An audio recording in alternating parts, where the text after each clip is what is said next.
অৰুণোদয় আঁচনি দিয়াৰ বাবে টকা লোৱাৰ অভিযোগৰ থানাত এজাহাৰ দাখিল।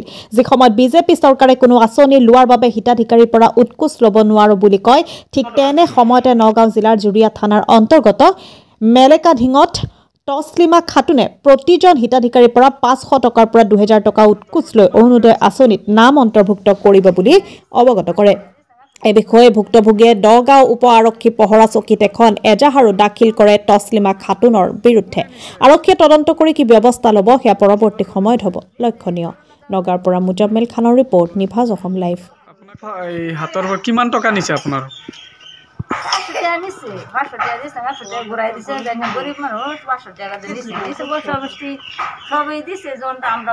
কোনে নিছে? কিহৰ বাবে নিছে? অৰুণোদয় ফটো আপোনাক মানে অৰুণোদয় দিব বুলি কৈ টকা কিমান টকা? আমার তো 2200 টাকা নিচ্ছে। কোনে নিছে? চারজনের তসলিমা অরুণোদয় বানাই দিব। অরুণোদয় তো উলিয়া। আচ্ছা, এতিয়া টকা ঘূৰাই দিছে? টাকা তো ঘূৰাই দিল না। কইছি দিছ না ঘূৰাই আৰ না। কোনে নিছে? তসলিমা খাতুন। আপোনালোকে এতিয়া চৰকাৰ কি আহ্বান জনাব? পইচাটো ঘূৰাই দিব লাগিব। আচ্ছা, আৰু এই তসলিমা যে নিছে কিমান মানুহৰ পৰা নিছে? বহুত মানুহৰ পৰা নিছে। প্ৰায় কিমান মানুহ? বহুত মানুহৰ পৰা নিছে। এতিয়া মোৰ ঘৰ ফালে নিছে 3-4 জন মানুহ গোটেইখিনি কৰি একলগত দিছো। আচ্ছা, আৰু প্ৰায় 200-300 মানুহৰ পৰা লৈছে নেকি? সেইটো মই নাজানো, মই ঘৰৰ ওচৰত থকা মানুহটো যোনটো আঁচনি দি আছে বা চাকৰি দি আছে, এইটো কোনো উৎকোচ নোলোৱাকৈ, 1 পইচা নোলোৱাকৈ চব দি আছে।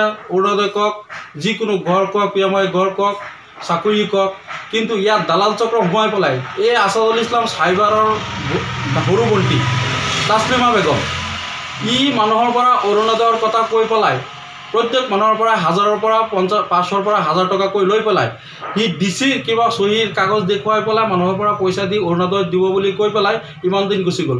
এতিয়া অৰুণোদয় হোৱা নাই। এতিয়া যিমানখিনি দিব লাগে আমি চিলেকশ্যন কৰি দি দিলোঁ। আমাক বুথ প্ৰেচিডেণ্ট বনাইছে আৰু আমাৰ কমিটি এটা বনাই দিছিলে, কমিটিৰ বাবে আমি দি দিলোঁ মানুহবিলাকৰ। কিন্তু তাত মানুহবিলাকে পইচা খোজাত আৰু মই পঠোৱাত ই মানে মানুহবিলাকক অপদস্থ কৰি পঠিয়াইছে। এইটো মই আৰু কিছু এজাহাৰ এটা দিছোঁ, এজাহাৰ দিছোঁ এইটো।